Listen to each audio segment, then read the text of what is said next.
విదేశాల్లో ఉంటూ భారతదేశం గురించి హితబోధలు చెప్తూ ఉండేటువంటి ధ్రువరాటి అతనికి ఎవరు ఫండింగ్ ఇస్తున్నారో అని పక్కన పెడితే రాహుల్ గాంధీ అతను బాగా ప్రోత్సహిస్తూ ఉంటాడు, వెళ్ళి గెలుస్తూ ఉంటుంటాడు. అదంతా ఒక ఎత్తు. భారతదేశంలో వేడిగాలులకు కూడా నరేంద్ర మోడీనే కారణం అని చెప్పుకొచ్చేటటువంటి సందర్భంలో ఇప్పుడు అతన్ని ప్రశ్నిస్తున్నారు.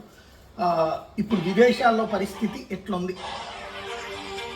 ఎండలకి అక్కడ విపరీతమైన వేడిగాలులకి ఇట్లాగ కార్లు టైర్లు ఇట్లాగా కరిగిపోతున్నాయి, టైర్లు కూడా అట్లాగే ట్రాఫిక్ సిగ్నల్స్ మెల్ట్ అయిపోతున్నాయి, అట్లాగే పార్కులు చివరికి అక్కడ జంతువులు ఎట్లాంటి పరిస్థితులు తలెత్తున్నాయో అర్థమవుతుంది. అంటే తారు రోడ్లు కూడా కరిగిపోతున్నటువంటి పరిస్థితి, రోడ్డు మీద నీళ్లు పోస్తే ఇట్లా మలమలాడిపోతున్నటువంటి పరిస్థితి, కాళ్ళు రోడ్డు మీద పెడితే అట్లా చెప్పులతో సహా కరిగిపోతున్నటువంటి పరిస్థితి.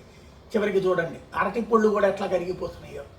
ఇది దారుణమైనటువంటి స్టేజ్. ఇప్పుడు దీన్ని ప్రశ్నిస్తున్నారు.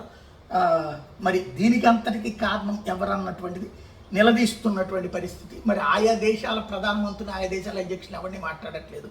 ఒక్క భారతదేశం మీద మాత్రమే ఈ విషయం ఎందుకు అని అడుగుతున్నారు.